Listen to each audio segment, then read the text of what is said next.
Hello everyone, welcome back to Softline Institute. आज की इस क्लास में मैं आप सभी को बताने वाली हूँ प्रीमियर प्रो के अंदर सीक्वेंस मेन्यू के ऑप्शंस के बारे में। तो चलिए बिना देर के हम क्लास को स्टार्ट करते हैं।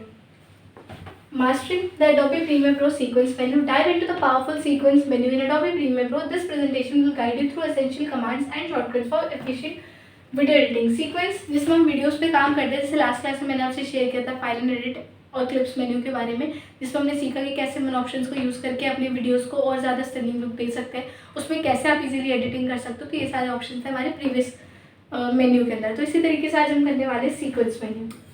First is adjusting the sequence. अगर आपको सीक्वेंस सेटिंग्स को चेंज करना है तो उसके लिए आपको यहाँ पर ऑप्शन मिल जाता है सीक्वेंस में क्या क्या आप चेंज कर सकते हो, उसकी रेजोल्यूशन, उसका फ्रेम रेट, उसकी audio settings and preview format of your sequence. तो जो भी सीक्वेंस से रिलेटेड सेटिंग्स होंगी उनको आप यहाँ से चेंज कर सकते हो। मीन्स अगर आपको क्वालिटीज़ में चेंज करना है, फ्रेम रेट उसकी चेंज करनी है, ऑडियो सेटिंग्स पर कुछ चेंजेस करने, then you can do it.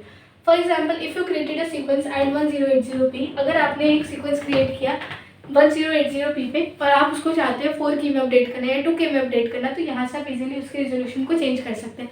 720 पे करना है, 360 पे करना है, 144 पे करना है, तो यहाँ पर आपको कई सारे ऑप्शंस मिल जाते हैं अपनी क्वालिटी को इंक्रीज एंड डिक्रीज करने के लिए। यूट्यूब पे जब हम वीडियो अपलोड करते हैं तो हमें इन सारी रेजोल्यूशंस की ज़रूरत होती है। अपने अकॉर्डिंग, अपनी नीड्स के अकॉर्डिंग इसको यूज़ कर सकते हैं। Render effects in to out renders only the applied effects for smoother playback within the in and out points। जो भी आपने इफेक्ट्स अप्लाई करें, जिस भी क्लिप पे आपने अप्लाई करी है, सिर्फ और सिर्फ उस पर काम करेगा। रेंडर का यूज़ होता है बेसिकली किसी भी इफेक्ट को, किसी भी क्लिप को एकदम स्मूथली रन करने के लिए, ठीक है, ताकि वो बीच बीच में डिस्ट्रैक्शंस ना करे, बिल्कुल स्मूथली रन हो। Next is render and deleting. Render selection, render only the selected clip. जो भी आपका सिलेक्टेड क्लिप है सिर्फ उस पर ही रेंडर होगा, यानी कि सिर्फ वही आपकी जो क्लिप है वो स्मूथली चलेगी। Render audio, renders only the audio for better synchronisations and smooth playback. यानी कि जो ऑडियो आपने ऐड करी है उसके अंदर, तो ऑडियोज में भी कई बार क्या होता है, डिस्ट्रक्शंस होती है, उसमें ब्रेक होती है ऑडियोज, तो आप उसके अंदर क्या कर सकते हैं, रेंडर का यूज़ करके उसको बिल्कुल स्मूथ रन कर सकते हैं, स्मूथली उसको सुन सकते हैं। नेक्स्ट इज क्लीनिंग अप और render files. Delete render files, remove all previously rendered files to free up disk space. जितनी भी आपकी रेंडर फाइल्स है आप उसको डिलीट कर सकते हैं ताकि जितना भी स्पेस यूज हुआ है वो आपका फ्री हो जाए। Delete render files in to out, deletes only the rendered files between the in and out points. जितने भी इन और आउट पॉइंट्स हैं उनके बिटवीन ही सिर्फ रेंडर को डिलीट करता है। Next is navigate clips and frames. Match frame करना है, load the original source clip at a timeline clip into the source monitor. यानी कई बार क्या होता है, हम टाइमलाइन पे काम कर रहे होते हैं और हमें कोई भी क्लिप का एक फ्रेम वो आपको ऊपर सोर्स विंडो में चाहिए। सोर्स वाली जो विंडो होती है हमारी ऊपर इस साइड, अगर आपको सेम फ्रेम वहाँ देखनी है तब आप मैच फ्रेम का यूज़ करते हो। बस आपको क्या करना है, अपने प्ले हेड को उस वीडियो वाली फ्रेम पे रखना है, यहाँ पर भी आप रखेंगे वो सेम चीज़ आपके सोर्स में शो करेगी, वो सेम क्लिप, उस वही फ्रेम, वही सेकेंड का वाला जो भी पोर्शन होगा, जो भी फुटेज होगी वो आपको वहाँ पे शो करेगी। Reverse match frame, Shift+R finds the exact frame in the timeline where the clip is used from the source monitor। यानी कि जो भी सोर्स मॉनिटर पे है उसको ये इजीली फाइंड करेगा, ठीक है, और बताएगा कि ये क्लिप अभी कौन से सेकंड पे है।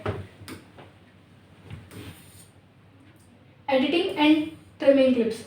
ऐड एडिट, अगर आपको एडिटिंग ऐड करनी है तो कंट्रोल के का यूज़ कर सकते हो। Cuts the clip at the play head position splitting into 2 parts. यानी कि अगर आपने एक से ज़्यादा वीडियोस ले रखी है या फिर एक ही लॉन्ग वीडियो आपके पास, उसमें अगर आपको क्लिप्स को कट करना है तो आपको यूज़ करना होता है। बस आपको अपने प्ले हेड को उस जगह पर रखना है जहाँ से भी आपने जो भी वीडियो क्लिप है उसको कट करना चाहते हो। तो उसके लिए क्या करना है, आपको बस यहाँ पे प्ले हेड को रखा और वहाँ पे कंट्रोल के आप प्रेस कर दो। उसके साथ साथ आप देखेंगे जितने भी क्लिप्स के जो नीचे वाला पोर्शन होगा वो उसको स्प्लिट कर देगा अलग अलग। आप उसकी पोजीशन को चेंज कर सकते हो, फिर स्प्लिट करने के बाद उसको ट्रिम करना बेसिकली, ठीक है। Add edit to all tracks. अब यहाँ पर क्या है कि अगर अभी आपने एक ही ट्रैक ले रखा है वीडियो 1 वाला, उसी के नीचे आपने और ले रखे हैं वीडियो 2, वीडियो 3 और बहुत सारे ट्रैक हैं, सभी में अगर आपको कट लगाना है तो उसके लिए आप यूज़ करेंगे Ctrl+Shift+K। Split all clips, video and audio, video में भी काम करेगा और ऑडियोज में भी काम करेगा। At the play head position across all tracks, यानी कि जहाँ पर प्ले हेड होगी नीचे अगर ऑडियो ट्रैक्स है तो उनको भी ये कट कर देता है, उनको भी स्प्लिट कर देगा, उनको भी ट्रिम कर देगा ताकि आप उनको ईजिली डिफरेंट तरीके से यूज़ कर सकें। Next is fine tuning edits. Trim edit opens the trimming mode to fine tune the edit points by dragging the clip edges। जो भी उसके एजेस होते हैं क्लिप्स के, इन और आउटपुट्स होते हैं, पॉइंट्स होते हैं, तो उनमें आप इजीली चेंजेस कर सकते हैं। Next is extend selected edit to play head, यानी कि जहाँ पर आपका प्ले हेड है moves the selected edit points cut यानी कि जो भी आपने कट किया है to the play head position, making the clip shorter or longer. वहीं पे क्लिक करके आप अपनी क्लिप्स को शॉर्ट एंड लॉन्ग कर सकते हैं। अप्लाई ट्रांजिशंस, अगर आपको अपने वीडियोस के बिटवीन में ट्रांजिशंस और एनिमेशंस का ऐड करना है तो वो आप बहुत इजीली कर सकते हैं। इस तरीके से हमारी वीडियो ट्रैक्स होती है, उसमें बहुत ज़्यादा वीडियोस हैं, तो यहाँ पर आपको क्या करना है, वो ट्रांजिशन जब आप क्लिक करेंगे तो बहुत सारे ट्रांजिशन आपको शो करेंगे। वहाँ से अपने माउस को क्लिक करना है और ड्रैग करते हुए इस वाले पोजीशन पे रखना है, तो आप देखेंगे यहाँ पर ट्रांजिशन अप्लाई हो जाएगा। Add the default transition like a cross dissolve for video, constant power for audio and to the selected edit point. ये तो क्या करते हैं, डिफॉल्ट ट्रांजिशन अप्लाई करता है। लेकिन अगर आपको और ज़्यादा ट्रांजिशन चाहिए तो विंडो में जाकर आपको एक पैनल मिलता है ट्रांजिशन का, वहाँ से आप उसको लेबल करिए, बहुत सारे ट्रांजिशन इफेक्ट्स आपको शो करेंगे जिनको आप डायरेक्ट अपने वीडियोस के बिटवीन लगा सकते हैं। Apply default transition to select, कंट्रोल+D एंड शिफ्ट+D इसकी शॉर्टकट होती है। Apply the default transition to all selected clips in the timeline, ये सब एक पे लगाता है और ये क्या करेगा, जितने भी सिलेक्टेड क्लिप्स हैं उन सभी पे सेम ट्रांजिशन को पुट कर देगा। Adjusting and editing, lift and extract, ये क्या करता है, removes the selected portion of the timeline without shifting the remaining clips, leaves a gap. ये क्या करता है कि अगर आपने एक वीडियो ट्रैक पर बहुत सारी वीडियोस ऐड करी है और आप वहीं पर क्लिक करके अगर आप उसमें लिफ्ट का यूज़ कर रहे हैं तो रिमूव द सिलेक्टेड पोर्शन, जो सिलेक्टेड पोर्शन होगा उसको रिमूव कर देगा और ये चीज़ मतलब रिमूव हो जाएगी। जो भी आपका क्लिप सिलेक्टेड है वो तो रिमूव हो जाएगा, लेकिन जो आपके पीछे वाले जितने भी वीडियोस होंगे उनको ये आगे फॉरवर्ड कर देगा, यानी कि जो ये गैप है उसको ऑटोमेटिकली फिल कर देता है। एक्सट्रैक्ट क्या करता है, remove the selected portion of the timeline and closes the gap by shifting the remaining clips forward.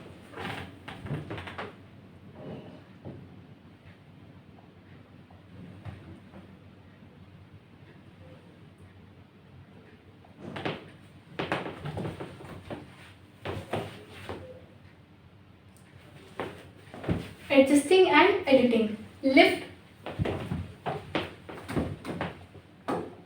remove the selected portion of the timeline without shifting the remaining clips, यानी कि अगर आपके पास एक से ज़्यादा क्लिप्स हैं इस तरीके से तो ये क्या करेगा, किसी भी क्लिप को या जो भी आपका सिलेक्टेड पोर्शन है उसको रिमूव कर देगा, उस जगह से एकदम हटा देगा और जो लीव जो उसका गैप होगा वो कवर नहीं करेगा। इधर जो वीडियो है वो ऐसी रहेंगी, इधर जो वीडियो है वो ऐसी रहेंगी, बीच में उसमें गैप आ जाएगा, ये गैप को लीव करता है। एक्सट्रैक्ट क्या करता है, remove the selected portion of the timeline, जो भी सिलेक्टेड क्लिप है उसको ये हटा देगा लेकिन गैप को भी क्लोज कर देता है। ठीक है, जो रिमेनिंग हमारी वीडियोस क्लिप होती है उनको ये फॉरवर्ड में शिफ्ट कर देगा। क्लियर।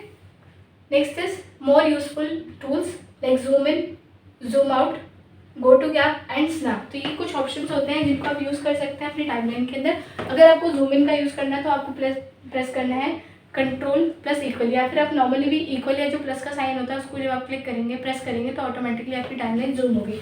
जूम आउट के लिए आप माइनस कर सकते हैं। गो टू गैप, अगर आपको गैप पे जाना है, वीडियो क्लिप है उसमें बीच बीच में हमने गैप्स ऐड करें तो किसी भी गैप पे जाने के लिए आप इस ऑप्शन का यूज़ कर सकते हैं। Snap to make clips automatically align to the play head other clips when moving them, यानी कि जो प्ले हेड होता है उसके अकॉर्डिंग वीडियो आपकी चलेगी। अगर प्ले हेड जहाँ पर है तो उसको ऑटोमेटिकली वो एक्सट्रैक्ट करेगा और मैग्नेटिक पावर देगा ताकि वो इजीली उसी पे ही पोजीशन होकर रन करे। क्लियर। तो आई होप कि आपको ये क्लास समझ में आई होगी। If you have any doubt then you can ask me freely. Thank you so much.